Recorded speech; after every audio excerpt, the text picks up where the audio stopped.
Basil, this is quite a big revelation that Grant King, the chair of the Climate Change Authority, who Chris Bowen has just axed a year before his term was up with Matt Keane, and it turns out that their views weren't quite aligned, that Grant King had advocated for nuclear. He called it, in his words, important, and even said the government's ban on it should be overturned. What do you think?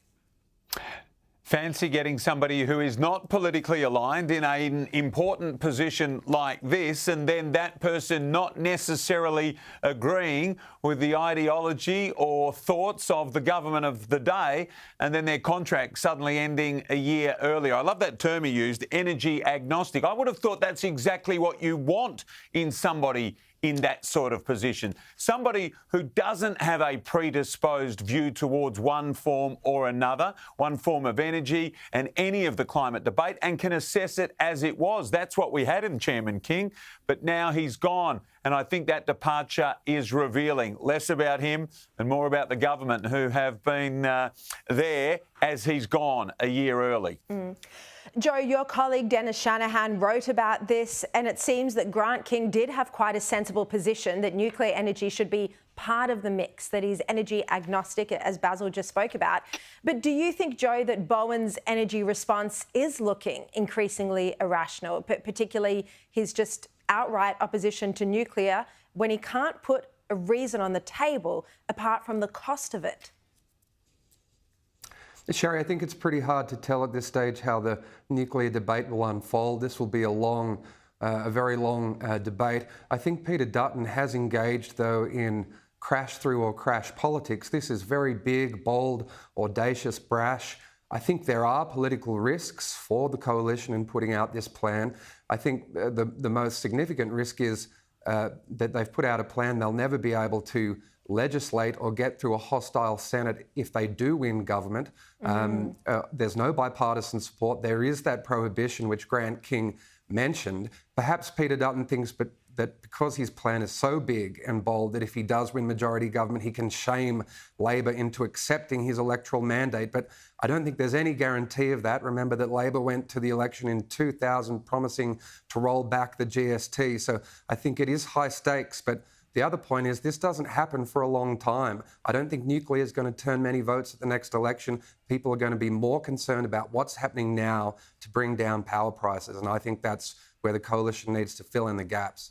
But isn't that what Peter Dutton's doing here? He's trying to link energy to the cost of living. He's trying to say that Labor's plan on renewable energy is what's pushing up power prices. Basil, don't you get the sense that that is part of Dutton's strategy when he wants to keep speaking about nuclear, because he is linking those two issues, energy and cost of living? No doubt about that whatsoever. But also, even more simplistic than that, he is providing an absolute contrast between his leadership style and the leadership style of the Prime Minister. One of conviction, one of you know what you get if you vote for me. You're not certain what you're going to get if you continue to support the Prime Minister. And so I think what he's trying to do, in addition to that point, Sharri, is create an impression with people. If the big issues come up, if inflation continues to rise, if interest rates continue to go up, which one of the two of us is likely to take decisive action on whatever the topic of the day is? And that's, I think, what he's really able to, or has been able to so far, provide that distinction between his leadership style and the Prime Minister's leadership style. And it does look like cost of living is going to continue to be a major issue for the rest of this year. I mean, the inflation data that we've seen just this week, Joe, inflation has risen to 4%. Where now you've got economists talking about 1 or potentially even 2 rate rises this year. I mean, it wasn't so long ago. It was the start of this year. Labor was anticipating there'd be an interest rate cut at the end of this year. So do you think the political debate, Joe Kelly, is going to start to centre on whether it's the Labor budget that's doing this? And because this is where Peter Dutton tried to take it in question time today. Core inflation, the Reserve Bank's preferred measure, is at 4.4%, the highest level this year. Prime Minister, why do Australians have to live in fear of yet another rate rise under this hopeless government? The government has to do its bit. And we've got a government here who has been reckless in 3 failed budgets. It hasn't done what needed to be done. We've got 16% growth in spending in the next 2 years in this budget, driving the budget off a cliff. It's a big spending budget. Sorry about that, Joe Kelly. So clearly that is the coalition's argument. They're saying that it's the budget that is to blame for the rise in inflation. Do you think that has credibility? Well, it's not just me who thinks that argument has credibility, Sharri. Last week, the Reserve Bank Board released its statement. It contained a new and I think very revealing line saying that it was concerned about the final budget outcomes. So this is the federal and state government budget decisions contributing to expansionary settings which will make the Reserve Bank's jobs harder over time. So I think that there is, a number of people who are very concerned about this. Just recently, it was Warren Hogan sort of out on his own saying that he was predicting a rate hike in coming months, but he's now been joined by others. Financial markets are sort of about, 50-50 that there'll be a rate hike. Now, if that happens, I think that is a political catastrophe for Labor. It will be used mercilessly by Peter Dutton and Angus Taylor to attack their budget as being inappropriate for the time. And I think there'll be a lot to those arguments. And this is where the election will be, I think, Sharri, this cost of living issue. Absolutely. Now let's have a look at Julian Assange. It's been 24 hours since he's arrived in Australia. We covered it here last night.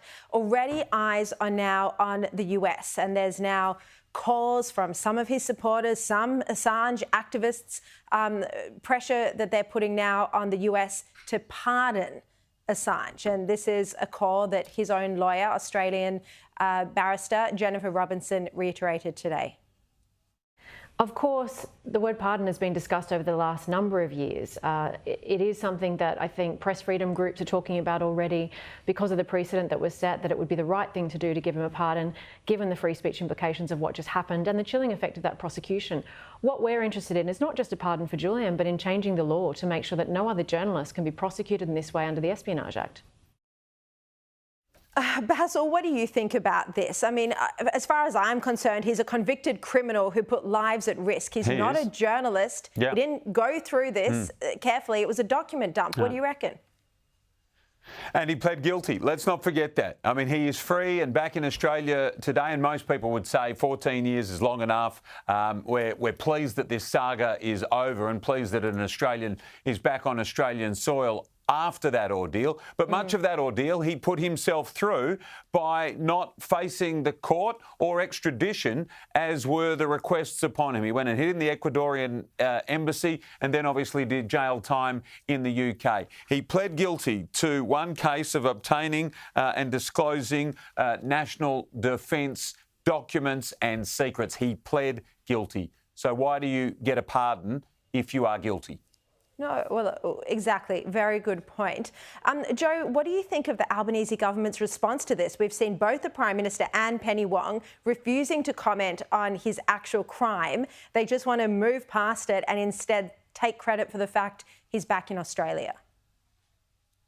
Look, Sharri, I was really struck between the contrast in sort of the political optics now, the comments from Anthony Albanese and the comments from Julia Gillard, which you played before. I think one of the key issues is what Julian Assange does next. I was reading that he said that he thought that there was a contradiction between the Espionage Act and the First Amendment, upholding free speech, freedom of the media and so on, which I don't think is a particularly good sign. I think the question is, is he going to return to form? And I think one of the risks is, given a sense of triumphalism from supporters and the rhetoric from the government, he may feel encouraged to do that. Now, I think the government really has to get the balance right here, and certainly they would respond very forcefully against the dumping of hundreds of thousands of top secret documents of an Australian flavour. So I think the government has to get the balance right in relation to this, and I don't think it has. Yeah, it seems like Albanese Well, can never what he should do, quite get these he's things loved. right.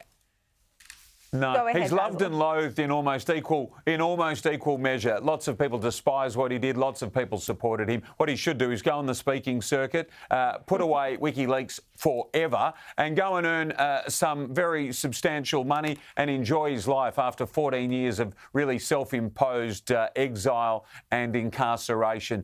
He should leave that life behind him, move forward with his life, and let's be done with it.